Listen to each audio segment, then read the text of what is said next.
It always begins with a vision. A grand, noble, irresistible vision. That nations who spent centuries drowning each other in blood could finally be bound together. Not by armies, not by empires, but by something quieter, something elegant. A shared currency. One money for one Europe.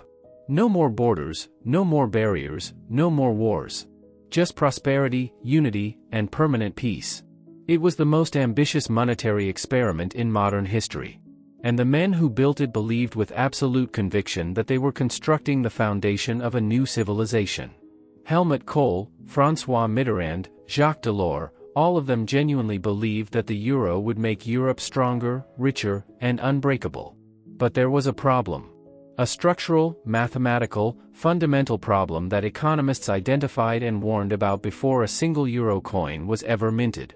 And 25 years later, that problem has delivered exactly what they predicted. Debt crises that nearly tore the continent apart. Economic stagnation that stole an entire generation's future. Political fractures that turned allies into adversaries. And a continent trapped inside a monetary system that was never designed to work. Because the euro was not built to succeed. It was built to fail. This is the Economists Elite, where every video changes how you see money, history, and the systems controlling your life. If this is your first time here, hit subscribe and turn on notifications. You will not want to miss what is coming next. And here is a question worth sitting with. Do you think the euro will survive the next 20 years? Drop your honest answer below. We read every single comment. And this one is going to be interesting. To understand why the euro was doomed from the very beginning, you first need to understand why it sounded so brilliant. Because the logic behind it was not stupid. It was not naive. It was genuinely compelling. Europe had spent the first half of the 20th century destroying itself with a ferocity that still staggers the imagination. 2 world wars. Over 70 million dead. Entire cities reduced to ash and rubble. Families shattered across a continent that had once called itself the pinnacle of human civilization. The survivors made a promise. Never again. And the way to guarantee that promise was economic integration. Bind the economies together so tightly that war becomes not just unthinkable but structurally impossible. A shared currency would eliminate exchange rate friction, deepen trade across borders, prevent the competitive devaluations that had poisoned the 1930s, and tie Germany permanently into a European framework so that its industrial power could never again be turned against its neighbors.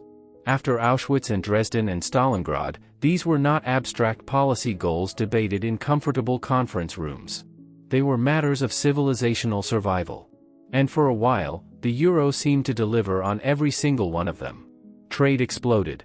Investment flowed freely across borders that had once been defended with barbed wire and machine guns. The continent appeared unified in a way that would have seemed miraculous to anyone who remembered 1945. But beneath the optimism, beneath the celebrations and the ceremonial coin launches and the speeches about a new European dawn, there was something the politicians deliberately ignored. Something the economists kept warning them about. Something quiet and structural and mathematical that was already working against everything they had built. And it would eventually break everything.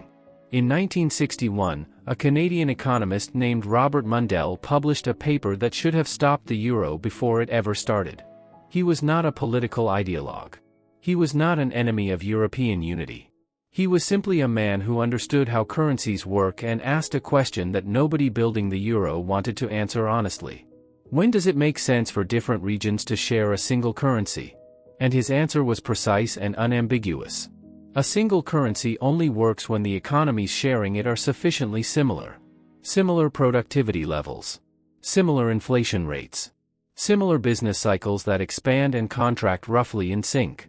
And critically, there must be mechanisms built into the system to absorb shocks when things go wrong. Labor must be able to move freely from struggling regions to thriving ones. Money must flow automatically from wealthy areas to struggling ones through taxes and transfers. The way a healthy body circulates blood, redistributing resources to wherever they are needed most, without conscious decision, without political negotiation, just automatically, structurally, continuously. Without these mechanisms, a shared currency does not bring economies together. It traps them. It removes their ability to adjust, to breathe, to respond to reality. And it turns every economic difference into a slow accumulating crisis with no release valve. The United States works as a single currency zone because these mechanisms exist and function automatically. When Michigan's car industry collapses, workers move to Texas where energy jobs are booming. When California generates enormous tax revenues and Mississippi struggles, federal dollars flow south without anyone holding a summit to negotiate the terms. It is built into the architecture of the system. Invisible, automatic, and absolutely essential. Europe had none of this. German workers did not relocate to Athens when Greece struggled. Greek workers did not move to Helsinki when Finland boomed. There was no Central European treasury collecting taxes in prosperous Munich and transferring them to struggling Thessaloniki. No shared unemployment insurance. No automatic fiscal stabilizers that would kick in when one economy fell into crisis while another thrived. Germany's economy and Greece's economy were as different as a Formula One car and a donkey cart. Ruthless German industrial efficiency on one side. Tourism-dependent Greek public finances on the other. And the euro forced them to share the same engine, the same fuel, and the same road with no ability for either to adjust speed or direction independently. This was not a technical footnote. This was not a detail to be worked out later.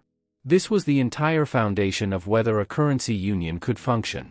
And it was missing from the first day the euro existed. Now here is where it stops being theory and starts being human. Before the euro, Germany and Greece operated in completely different economic worlds and managed that difference through their own currencies. Germany was an export juggernaut. Low inflation, obsessive fiscal discipline, world-class manufacturing that dominated global markets in automobiles, machinery, and chemicals. Greece was built differently. A tourism-dependent economy with a large public sector, higher inflation, lower industrial productivity, and budget deficits that were simply part of how the system functioned. And before the euro, this was not a catastrophe. Because Greece controlled the drachma. When Greek goods became uncompetitive, when German exports undercut Greek producers, when the trade balance shifted, Greece devalued. Overnight, Greek exports became cheaper on world markets. Greek beaches became more affordable for foreign tourists. German imports became more expensive for Greek consumers. The economy rebalanced. It was not elegant. It created inflation and hurt savers. But it worked. It was the release valve that prevented pressure from building to explosive levels. The euro removed that valve permanently. Welded it shut. And then increased the pressure year after year.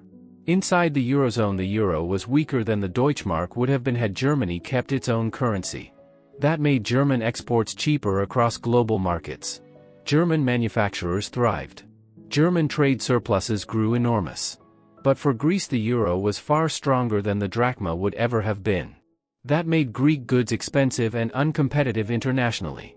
Greek tourism less attractive relative to non-euro competitors. And Greek debt, now denominated in a hard currency that Greece did not print and could not control, increasingly impossible to manage as the years passed. Same currency. Opposite effects. Germany accumulated vast trade surpluses year after year. Greece accumulated debt year after year. And the gap between them did not close with time. It widened. When the global financial crisis hit in 2008 and credit markets froze across the world, the illusion shattered completely. Greece could not pay its debts. In any previous decade, Greece would have devalued the drachma, restructured its finances over several painful years, and gradually recovered. Nations have done this throughout history. It is not pleasant, but it works. But Greece no longer had that option. It did not control its currency. It could not devalue. It could not inflate away the debt burden. It could not adjust the one mechanism that sovereign nations have used for centuries to survive financial crises. All it could do was go to its European partners and beg for a bailout. And the price of that bailout was austerity so severe it crossed from economic policy into humanitarian crisis. Government spending was slashed to levels that gutted public services. Public sector wages were cut by 30%. Pensions that elderly Greeks had contributed to their entire working lives were reduced multiple times. Taxes were raised on a population that was simultaneously losing its income. The Greek economy did not merely shrink. It collapsed. 25% of total economic output vanished in less than 5 years. a contraction comparable to the Great Depression. Youth unemployment hit 60%. Think about that number. 6 out of every 10 young Greeks who wanted to work could not find a job. Suicides rose by over 40% in 3 years. Hospitals ran out of basic medicines. Cancer patients could not access chemotherapy. Families that had been solidly middle class for 2 generations began using soup kitchens to feed their children. And here is the detail that should stop you cold. Giuseppe Malitsis was a pharmacist in Athens who had run his family pharmacy for 31 years. By 2013, suppliers had stopped delivering because the state health system owed them billions in unpaid bills. He stood behind an empty counter, in a shop his father had built, unable to dispense medicine to sick people who needed it, not because the medicine did not exist, but because a monetary system had made it impossible to pay for it. An entire nation was not punished for laziness or corruption or moral failure alone. It was punished structurally, mathematically, by a flaw that was designed into the system from the very first day. If Greece was a sudden violent crash, Italy has been a slow and suffocating strangulation. And in many ways Italy's story is more alarming than Greece's. Because Italy is not a peripheral economy. It is the Eurozone's third largest. 60 million people. One of the world's great industrial and cultural civilizations. And it has not grown in real per capita terms since adopting the euro. Not stagnated briefly during a recession and recovered. Not grown slowly. Not grown at all. For over 2 decades. An entire generation of Italians has come of age during zero economic progress. Before the euro, Italy regularly devalued the lira to maintain the competitiveness of its world-famous manufacturing sector. Italian fashion, precision machinery, food exports, leather goods, ceramics, all of them thrived because the lira gave Italy the flexibility to remain competitive even when German industrial efficiency outpaced Italian productivity growth. The euro eliminated that flexibility permanently. Italian manufacturing slowly suffocated under a currency perpetually too strong for the Italian economy to bear comfortably. Italian goods became expensive on world markets. Wages stagnated because productivity could not keep pace. Investment dried up because returns were inadequate. National debt climbed past 140% of GDP with no credible path to reduction. And then the human cost revealed itself in the most telling way possible. The young left. Over 500,000 Italians under 40 emigrated in the last decade alone. Lorenzo Ferretti trained for 7 years to become a cardiovascular surgeon at the University of Bologna. He now works in Munich. Not because he does not love Italy. He speaks about his home with genuine pain. But because the Italian health system could not offer him a permanent position, a competitive salary, or equipment that functioned reliably. Italy lost a cardiovascular surgeon it spent 7 years and enormous public resources training. Multiplied across hundreds of thousands of young professionals, this is not emigration. This is a civilization slowly bleeding out its own future. Italy is not failing because Italians lack talent or ambition or work ethic. Italy is failing because it is locked inside a monetary system built for a different economy and there is no key to the lock. Spain and Ireland confirm the same structural truth from a different angle. When the euro launched in 1999, interest rates across the entire eurozone converged almost overnight to German levels. For Germany with its low inflation and stable mature economy, those rates were appropriate. For Spain and Ireland they were catastrophically, almost criminally low given the growth rates and inflation pressures those economies were experiencing. Cheap money flooded in like water through a collapsed dam. In Spain, construction became the spine of the entire economy. Enormous housing developments spread across the Mediterranean coast and the Central Plateau. Cranes dominated every city skyline. Construction accounted for nearly 20% of GDP at the peak of the bubble. In Ireland, banks gorged on cheap credit and pumped it into a property market that tripled in value in under a decade. Ordinary Irish families stretched themselves to buy homes at prices that assumed the boom would never end. None of this happened because Spanish or Irish people were uniquely reckless or greedy. It happened because the European Central Bank set a single interest rate calibrated for Germany's conditions and applied it to economies that needed something completely different. It was the financial equivalent of prescribing the same medication at the same dose to patients of completely different weights and conditions and then expressing surprise when some of them collapsed. When the global financial crisis hit in 2008, both bubbles detonated simultaneously. Spain's unemployment rate reached 27%. Youth unemployment exceeded 50% for 4 consecutive years. An entire generation locked out of the labor market during the years that should have been building the foundation of their careers. Ireland's banking system imploded so completely that the government had to absorb the bank's debts onto the national balance sheet. Ireland's debt-to-GDP ratio went from 25% to over 120% in 3 years. Not because Ireland had been running reckless deficits. Because it was forced to rescue its banking system to prevent complete economic disintegration. And in both countries the response was identical in its cruelty and its inevitability. Austerity. Because they had no other tools. Spain could not devalue the peseta. It no longer existed. Ireland could not cut interest rates to stimulate recovery. Those were set in Frankfurt for the whole EuroZone. They could not print money. They could not inflate. They could not use any of the standard instruments that sovereign nations deploy in a crisis. They could only cut. Cut spending. Cut public services. Cut wages. Raise taxes on populations already drowning. And wait. And suffer. And hope that eventually the pain would end. Now here is where the story moves from tragedy to something closer to structural horror. Because everything described so far, the Greek collapse, the Italian stagnation, the Spanish and Irish catastrophes, all of it flows from a single design flaw that everyone involved knew about before the euro launched. And that flaw cannot be fixed. Not with better leadership. Not with stricter rules. Not with more political will. It is structural and permanent. To make the euro function properly, Europe would need to do what the United States took 2 centuries and a civil war to build. Full fiscal union. A central European government with genuine democratic legitimacy and the power to tax citizens in wealthy regions and spend that money in struggling ones.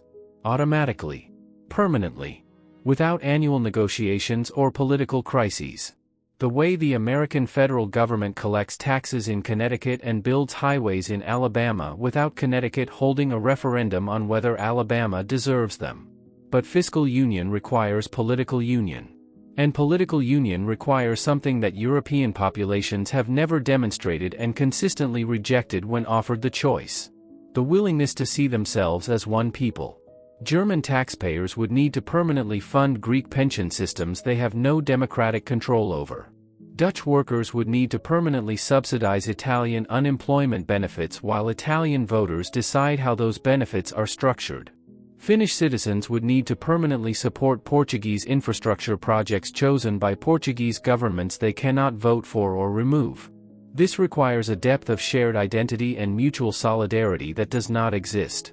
Americans accept federal transfers across state lines because despite all their divisions they share a foundational national identity. A Kansas taxpayer may resent sending money to California, but the legitimacy of the federal system itself is not questioned.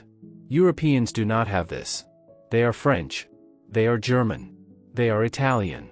They carry European passports, but their loyalty, their democratic identity, their sense of political community stops firmly at national borders. And no amount of political rhetoric or European flags at summits changes that underlying reality.